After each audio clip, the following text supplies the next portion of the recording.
All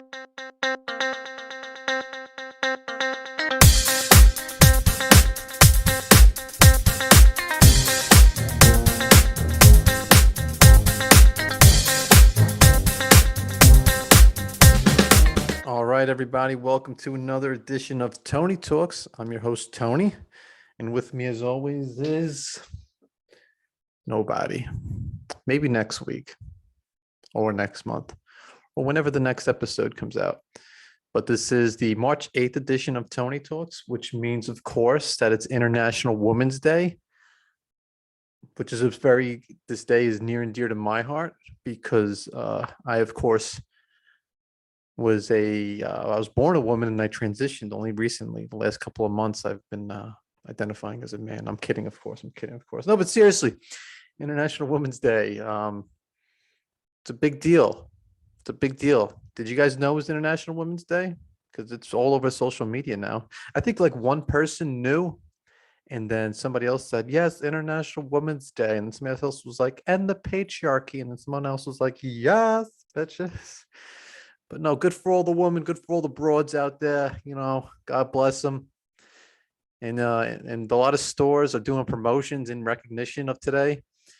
Going across the country, places like Target, Walmart, they are slashing prices on a lot of cleaning supplies and cookware to celebrate International Women's Day. I think that's a nice gesture, and I'd like to encourage you to use this time to send a gift to a woman that you care about. Give them something special.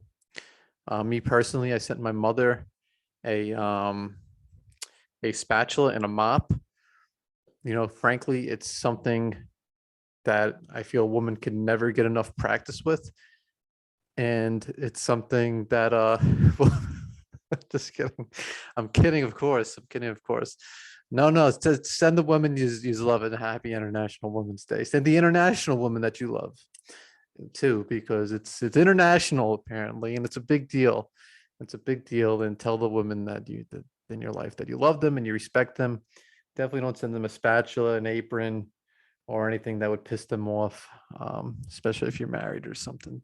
All right. Well, now that we got that out of the way, I want to talk about some things, some headlines, some stuff going on in the world right now, because Joe Biden, he's got his work cut out for him, poor guy. I think we elected the right guy though, because he's he's on top of things. He's of sound mind. He knows where he is at all times. So he's doing a good job. I mean, inflation was nearly at 10%. Oil prices are supposed to rise to $180 according to JP Morgan by the end of the year.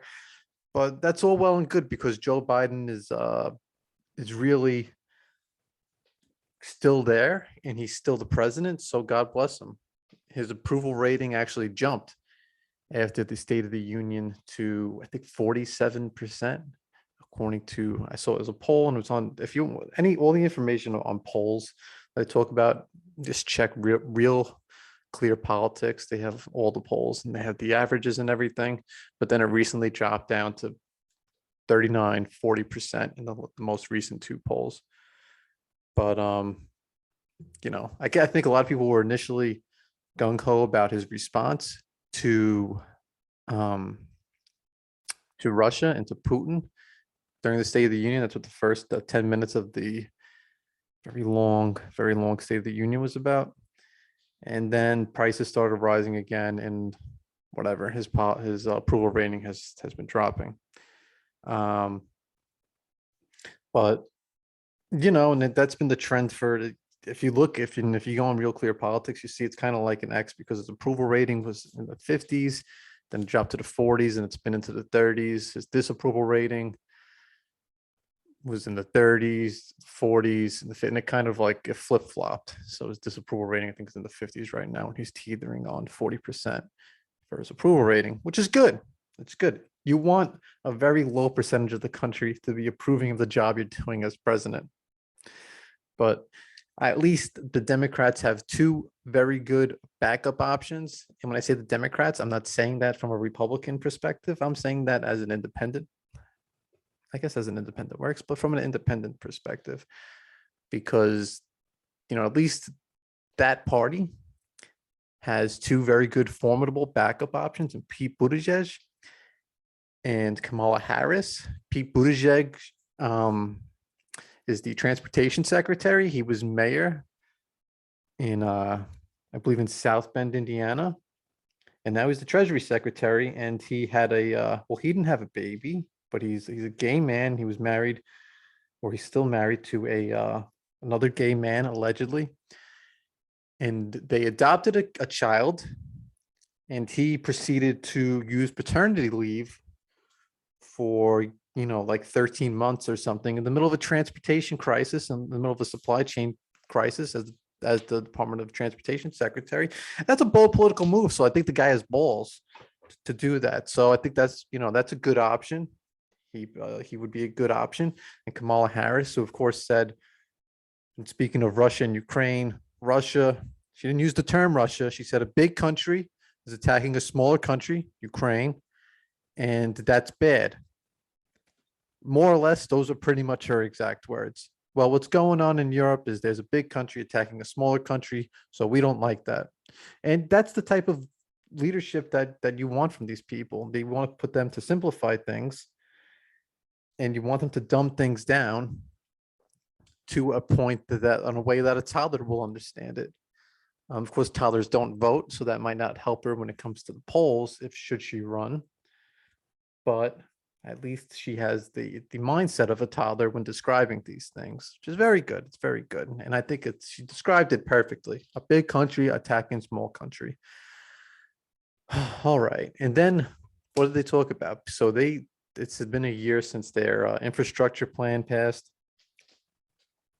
And Pete Buttigieg, they didn't outright mention this, but they did mention the benefits of having an electric car without saying so in response to the rising oil prices would be beneficial, because in their infrastructure plan, they have electric charging stations set up throughout the country, whether it's whether you're in a suburban, urban, or rural area in the country, everybody could be driving electric cars and everybody could be charging their electric cars. But I think it's great that he's very relatable to the people. And a lot of people would like to see him run should Joe Biden elect not to run. He's one of the two big backup options, Buttigieg and Harris, the stars of the Democratic Party. And it's nice when you could relate to the politicians, because I don't know. I just did a little bit of research. You just got to do a quick Google. The average price for an electric car in the country is $56,000. So I'm sure individuals concerned about gas reaching $5 a gallon on an average nationally have a spare $50,000 or $800 a month to spend on an electric vehicle. I mean, who doesn't have that? I mean, I don't have that, but I'm sure you do. And I'm sure most Americans do. And when they hear him talk with such rhetoric like that, they think, wow, this is a guy that really understands the problems that we have. So he seems to be on a fast track to getting the party's nomination should Joe Biden not run. But don't worry. If you don't like the Democratic choices, with Democrat Party choices, Republicans, they got you covered. They got you covered because Trump is once again likely going to be throwing his name in the arena. He's going to make America greater again, which I think is a good thing. We can never stop being too great. We're going to be #winning. We're going to rename the country to Charlie Sheen, because we're going to be winning here and we're going to be winning there, especially if Trump gets in office. And he had some interesting thoughts on how to respond to the Ukraine and Russia crisis. And this is the type of leadership, this is the type of moxie that put Trump in the national eye, where a lot of the country thought, wow, this guy can really lead this country. I remember he was talking about ISIS and he said, we'll bomb the shit out of them. I mean, that's deep foreign policy understanding. And his latest idea for what we should do with Russia, well, I'll just tell you what he said. So he said we should take our F-22s, our fighter jets, paint the Chinese flag on them, and just bomb the shit out of Russia with those F-22s with the Chinese flag on them. This way, Russia will think, whoa, those planes have the Chinese flag on them. Why is China bombing us? And then we could sit back And we could watch Russia and China go to war, and then they could just take themselves out like that while we just sit back and relax. Meanwhile, we were the ones behind it the whole time with our F-22s with the painted Chinese flags on them. I mean, this is the type of, I mean, this is really, this is really something else. So we're really in a good shape for our next presidency, because even if you don't think Joe Biden's working out, which, as we just covered, most of the country seems to be disapproving and very few seem to be approving of the job he's doing. The likely replacement is Trump, if he's going to run in 2024. That foreign policy, bombing China, I mean, not bombing China, bombing Russia with American jets, with our own, doing everything ourselves, but just putting a Chinese flag on it. To quote my brother, that's a foreign policy straight out of South Park. Straight out of South Park. That seems like that came from the writing room floor, as far as they're concerned. But not to worry, if even though Trump is kind of like the kingmaker, he's the kingpin of the GOP. There are some other options that likely won't get the nomination, but they're there. They're there nonetheless. But for some reason, I'm sure most people will still want to elect an old white guy stuck in his ways. You have Ron DeSantis, you have Ted Cruz, Rand Paul, and there's a wild card. The wild card that spoke at CPAC. She's not a Republican. She's been a Democrat congresswoman. I've talked about her almost every episode. I feel like Tulsi Gabbard has potential options besides him.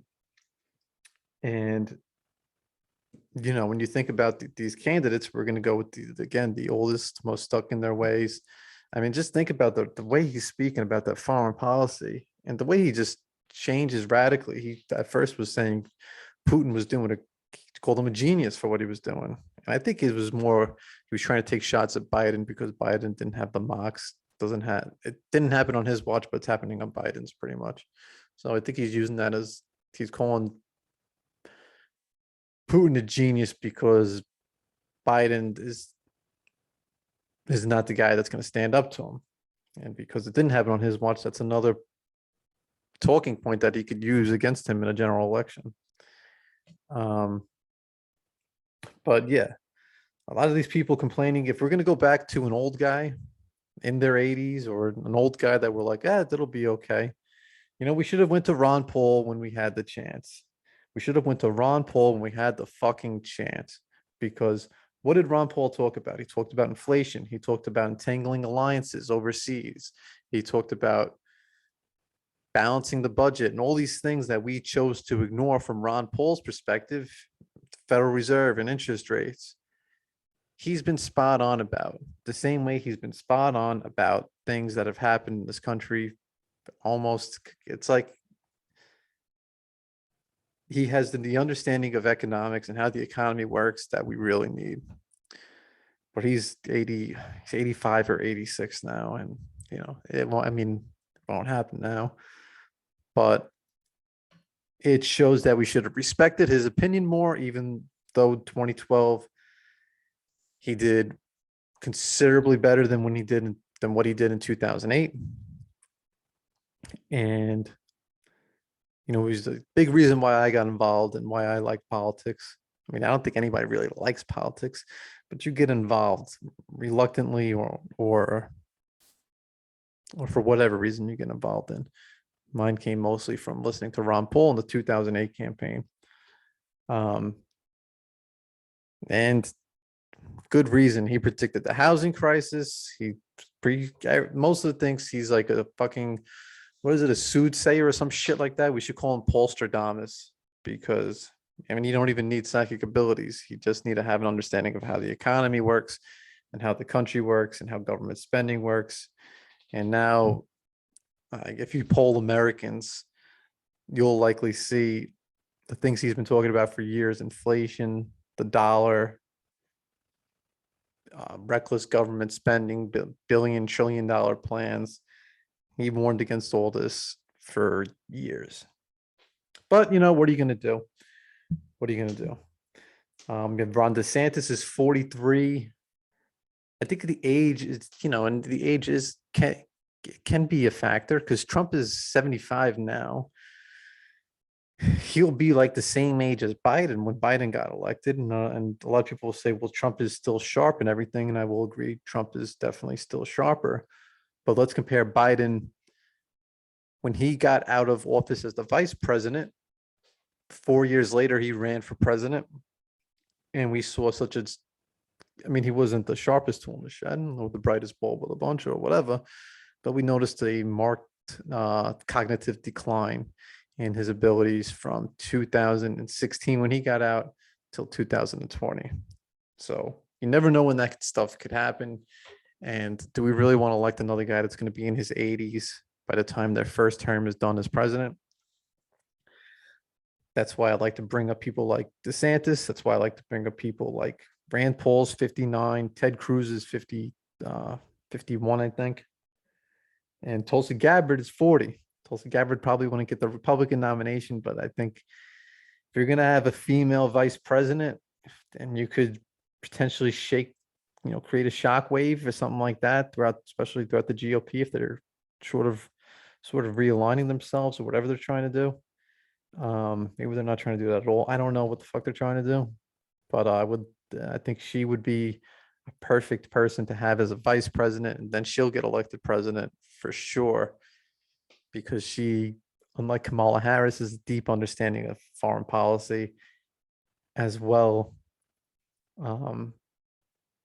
She's the one that took Kamala Harris's presidential campaign down during the debates when she called her out using nothing but truth on her record about how she's prosecuted people of color, and when she was the attorney general in the state of California, and Kamala Harris had nothing to say about it. But we forgot about all that because she's a woman of color and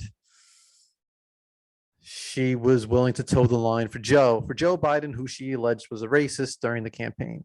You cannot make this stuff up. You cannot make this stuff up. So Trump would be the oldest by 16 years.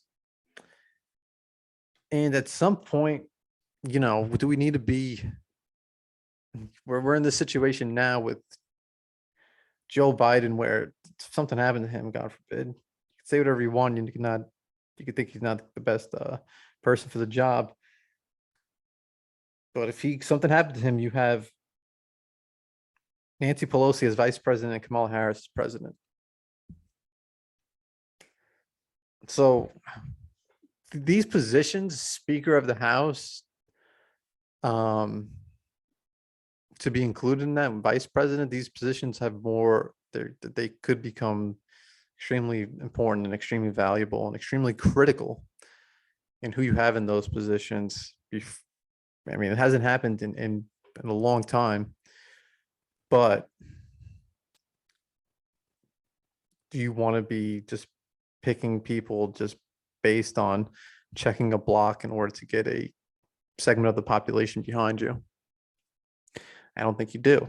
Even if you did do that, though, you had Tulsi Gabbard, who's a woman of color, who she just is an image of diversity. She's a Hindu. She